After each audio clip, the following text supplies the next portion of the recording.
करते हैं इसकी क्लिनिकल फाइंडिंग्स ऑफ स्ट्रेप्टोकोकस। ठीक है, अब सबसे पहले हमने स्टार्ट तो ग्रुप ए से करना है। तो ग्रुप ए देखो, हमने बात की जो ग्रुप ए था वो पाथोजेनिक इन्फ्लेमेशन भी करता है, आपके पास टॉक्सिजेनिक भी सिम्टम्स प्रोड्यूस करते हैं, इम्यूनोलॉजी भी। अब पाथोजेनिक होगा तो हमने बात की थी कि आपके पास फेरेंजाइटिस होगा, सेलाइटिस होगा, एम्पैटिक होगा। टॉक्सिजेनिक में स्कारलेट फीवर था, टॉक्सिक शॉक सिंड्रोम था, और इम्यूनोलॉजिकल में जो था ना रिमेटिक फीवर था, और एक्यूट ग्लोमेरुलोनेफ्राइटिस था। ठीक है, तो ये हमारे बात हो जाएगी ग्रुप ए। इसके अलावा ग्रुप ए और क्या क्या करवाता है? ग्रुप ए एंडोमेट्रोसिस भी करवाता है,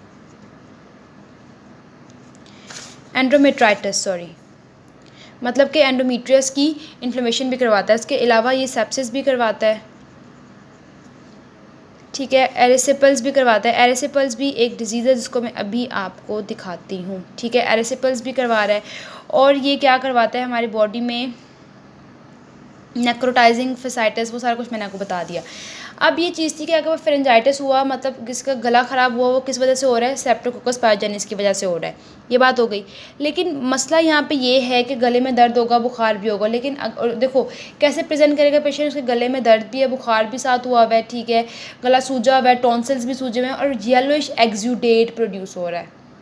ठीक है, गला भी इन्फ्लेम्ड है और टॉन्सिल्स भी येलो एक्सूडेट है, और उसके बाद जो सर्वाइकल लिम्फ नोड्स होंगे ना वो भी टेंडर होंगे।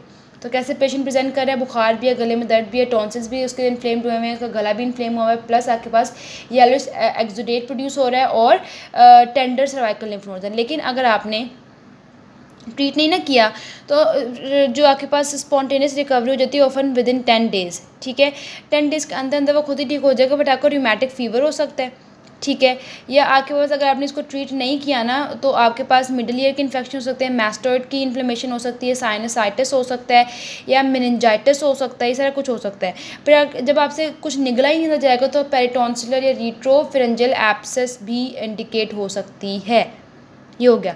सेकेंडली हमने बात की कि अगर ये एरिथ्रोजेनिक टॉक्सिन प्रोड्यूस करता है, एरिथ्रोजेनिक टॉक्सिन के बारे में मैंने आपको बताया कि उससे आपको स्कारलेट फीवर होता है। ठीक है, स्कारलेट रैश टाइप हो जाता है, वो बटरफ्लाई स्ट्रॉबेरी शेप्ड आपके पास टंग हो जाती है। ठीक है, उसके अलावा टॉक्सिक शॉक सिंड्रोम, ये भी मैंने आपको बता दिया।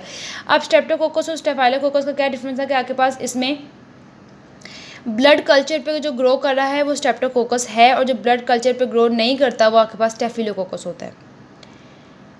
ब्लड कल्चर्स पॉजिटिव किसके होंगे? स्ट्रेप्टोकोकस। उसके अलावा हमने बात की कि skin and soft tissue infection जैसे सेलुलाइटिस है, एरिसिपल्स। अभी देखो जो ये चीज़ है ना, ये एरिसिपल्स है।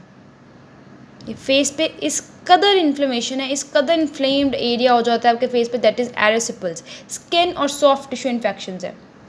ठीक है, अब ये चीज़ नेक्रोटाइजिंग फेसाइटिस के बारे में भी आपको बताया, एम्पैटिको। अब मैंने आपको बताया कि नेक्रोटाइजिंग फेसाइटिस को हम फ्लैश ईटिंग इसलिए कहते हैं क्योंकि ये आपके पास एक्सोटॉक्सिन बी प्रोड्यूस करता है। एक्सोटॉक्सिन बी आपके पास प्रोटीएज है, टिश्यू को डिस्ट्रक्शन करवा देता है, जिस डेट्स वाइज से हम कहते हैं फ्लैश ईटिंग। उसके अलावा impetigo which is a form of pyoderma, भी स्किन इन्फेक्शन है। एम्पैटिको में हनी कलर्ड आपके पास जो है क्रस्टेस लीजन्स बन जाते हैं। एक और चीज़ जो ये करवाता है वो है लिम्फ एंजाइटिस।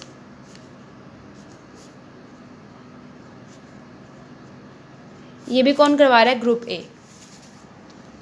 उसके बाद आपके पास मैंने आपको एंडोमेट्रियसिस के बारे में बताया कि आपके पास क्या हो जाता है? प्रेग्नेंट वुमेन में सीरियस इन्फेक्शन हो जाता है, जिसे हम कहते हैं एंडोमेट्रियसिस, मतलब कि जो आपके पास एंडोमीट्रियम है यूट्रस की, उसकी इन्फ्लेमेशन हो जाती है। इसको हम दूसरा नाम क्या देते हैं? पर्परल फीवर। सेप्सिस भी करवा रहे हैं, सारा कुछ हो गया। ग्रुप ए डन हो गया। अब ग्रुप बी का हमें ये पता है sepsis and meningitis. Group B की दो चीज़ें जो हमने रटी हुई हैं, सेप्सिस एंड मेनिंजाइटिस।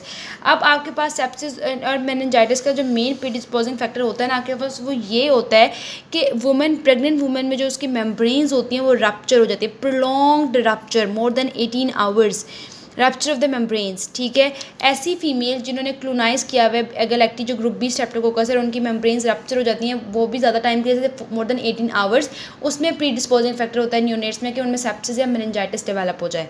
ठीक है, अब उसके अलावा children born prior to 37 weeks of gestation, 37 weeks of gestation से पहले अगर चाइल्ड बर्थ हो जाए, उसमें भी आपके पास ग्रेटली इंक्रीज रिस्क होता है। और आपके पास आ जाता है ऐसी मदर जिनमें अक्रॉस द प्लेसेंटा IgG जो है वो ट्रांसफ़र नहीं हुई है, जिनके अंदर इसके अगेंस्ट, ये स्ट्रेप्टोकोकस के अगेंस्ट कोई एंटीबॉडी ही नहीं है ऑलरेडी फीमेल में, उसमें भी उनके भी न्यूबॉर्न्स में सेप्सिस और मेनिंजाइटिस हो जाता है।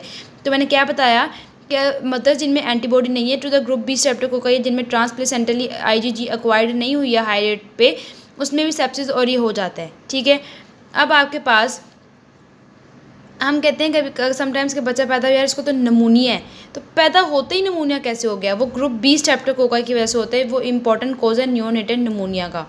तो नियोनेटल अगर कोई नमूनिया है वो भी आपके पास बैक्टीरियल इन्फेक्शन है स्ट्रेप्टोकोकाई, वो भी ग्रुप बी स्ट्रेप्टोकोकाई। अब आपके पास जो है वो इन्फेक्शन, ये जो सेप्सिस तो मेनिंजाइटिस के अलावा और क्या क्या करवा सकता है आपके पास? ग्रुप बी आपके पास नमूनिया करवा सकता है, सेलुलाइटिस भी करवा सकता है, आर्थराइटिस भी करवा सकता है, फिर आपके पास ये एंडोकार्डाइटिस भी करवाता है, ऑस्टियोमाइलिटिस भी करवाता है, ठीक है। और ऑस्टियोमाइलिटिस के अलावा ना पोस्ट पार्टम मतलब after the delivery of the baby endometritis भी करवा रहा है। जैसे कि आपके पास ग्रुप ए का भी करवा रहा है, उस तरह ग्रुप बी का भी एंडोकार्डाइटिस मेट्राइटिस भी करवा रहा है और डायबिटीज़ भी करवाता है। ग्रुप बी स्ट्रेप्टोकोकल इन्फेक्शन में डायबिटीज़ भी होती है, ये याद रखना है। क्या हो रहा है कि नमूनिया, endocarditis, arthritis, cellulitis, osteomyelitis, endometritis और डायबिटीज़।